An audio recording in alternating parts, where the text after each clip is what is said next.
ప్రభునందు నాకు అత్యంత ప్రియమైనటువంటి వారులారా, మన ప్రభువును రక్షకుడైనటువంటి యేసుక్రీస్తు వారి యొక్క శుభనామములో మీ అందరికీ నా హృదయపూర్వకమైన శుభములు, వందనములు తెలియజేయుచున్నాను. ఉదయకాల సమయంలో దేవుని వాక్యాన్ని ధ్యానం చేసుకుందాము.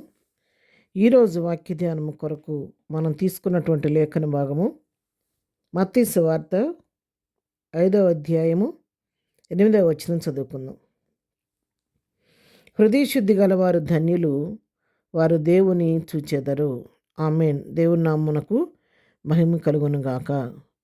ఈ మాట పలికినది ఎవరంటే స్వయంగా మన ప్రభు అయినటువంటి యేసుక్రీస్తు వారు పలికినటువంటి మాటలు.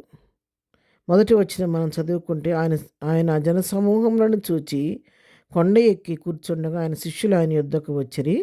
అప్పుడు ఆయన నోరు తెరిచి ఇలాగ బోధింపసాగెను. ప్రభువారు స్వయంగా తన నోరు తెరిచి పలికినటువంటి మాటలు ఇవి. ఏమని చెప్తున్నాడంటే ఇక్కడ ప్రభు అనేకమైన ధన్యతలు, ఎవరు ధన్యులు వారి గురించి రాస్తూ వస్తూ 8వ వచనంలో హృదయ శుద్ధి గల వారు ధన్యులు. ఎందుకు ధన్యులు అంటే వారు దేవుని చూస్తారు అని సత్యాన్ని ఇక్కడ తెలియజేస్తున్నాను. అవును ప్రియారా, మనం ఆరాధిస్తున్నటువంటి దేవుడు ఆయన పరిశుద్ధుడు, పవిత్రుడు, నిష్కలంకుడు. కాబట్టి అలాంటి ప్రభువుని మనం చూడాలి అంటే, అలాంటి దేవాదేవుని మనం చూడగలగాలంటే మనము కూడా పరిశుద్ధులంగా, పవిత్రులంగా ఉండాలి.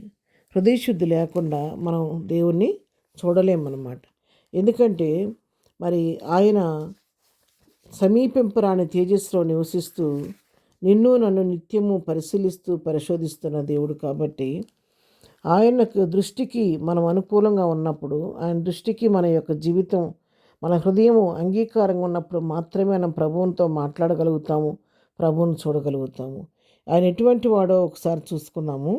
హెబ్రీలకు రాసిన పత్రిక 7వ అధ్యాయము 26వ వచనం చదువుకుందాం. పవిత్రుడును, నిర్దోషియు, నిష్కల్మషుడును, పాపులలో చేరక ప్రత్యేకముగా ఉన్నవాడును, ఆకాశమండలము కంటే మిక్కిలి హెచ్చైన వాడినైన ఇట్టి ప్రధాన యాజకుడు మనకు సరిపోయినవాడు. చూసారు, ఆయన పవిత్రుడు, నిర్దోషి, నిష్కల్మషుడు, పాపుల్లో చేరకంగా ప్రత్యేకంగా ఉన్నవాడు, ఆకాశమండలం కంటే మిక్కిలి హెచ్చైన వాడంట. అలాంటి ప్రధాన యాజకుడు మనకు సరిపోయినవాడని చెప్పి ప్రభువుని గురించి చెప్పినటువంటి మాటలు.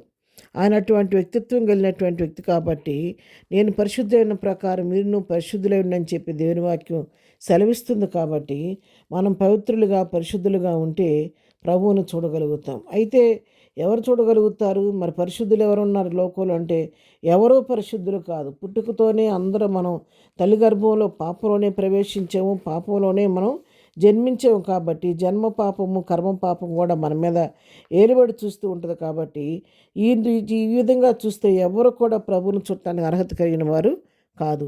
అందుకే రోమా 3:23లో రాయబడింది, ఏ భేదము లేదు, అందరూ పాపము చేసి దేవుడు అనుగ్రహించి మహిమను పొందలేకపోవచ్చు అని రాయబడింది. అయితే మరి ఏ విధంగా మనం చూడగలుగుతాము అంటే, ఒకప్పుడు పాపులమే, మనం మరి పాపంలోనూ అపరాధముల చేతను చచ్చిన వారిగా ఉన్నాం. కానీ ఆయన తన కృపతో క్రీస్తుతో కూడా మనల్ని బ్రతికించాడు. కాబట్టి మనల్ని విమోచించాడు. కాబట్టి ఇప్పుడు తనతో కూడా మనం ఆయన కుమారులుగా, ఆయన కుమార్తెలుగా మనం అంగీకరించబడ్డాం. ఎవరైతే క్రీస్తు యొక్క సిలువను గురించిన విలువను తెలుసుకొని, క్రీస్తు రక్తంలో పాపాలు కడుక్కొని పశ్చాత్తాపడి పరిశుద్ధపరచబడి తమ నూతనమైన జీవితాన్ని జీవిస్తూ ఉంటారో, పేతురుపత్రిక 2వ అధ్యాయం 9వ వచనం చెప్పినట్టుగా మరి ఏర్పరచబడిన వంశముగా, దేవుని సొత్తైన ప్రజగా మనం ఉన్నప్పుడు, మన పరిశుద్ధులంగా, నిష్కలంకంగా ఉన్నప్పుడు మనం కూడా ప్రభువును చూడటానికి అర్హత కలిగిన వారిగా ఉంటాము.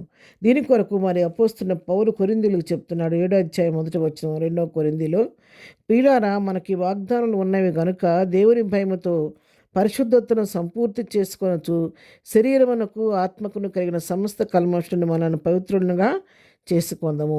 శరీరానికి ఆత్మ కలిగిన కల్మషాన్ని నుండి మనం పవిత్రులుగా చేసుకుందామని పౌలు హెచ్చరిస్తున్నట్టుగా దినదినము దేవుని యొక్క వాక్యమనే ఉదక స్నానము చేత మన ప్రాణాత్మ శరీరాలను శుద్ధి చేసుకుంటూ దినదినము పరిశుద్ధులుగా, పవిత్రులుగా, ప్రభువు సమీపస్తులుగా జీవిస్తే ప్రభువును చూడటానికి అర్హత పొందుకుంటాం. కాబట్టి ఆ విధంగా ప్రభువును చూడటానికి సిద్ధపడదాం. ప్రార్థన.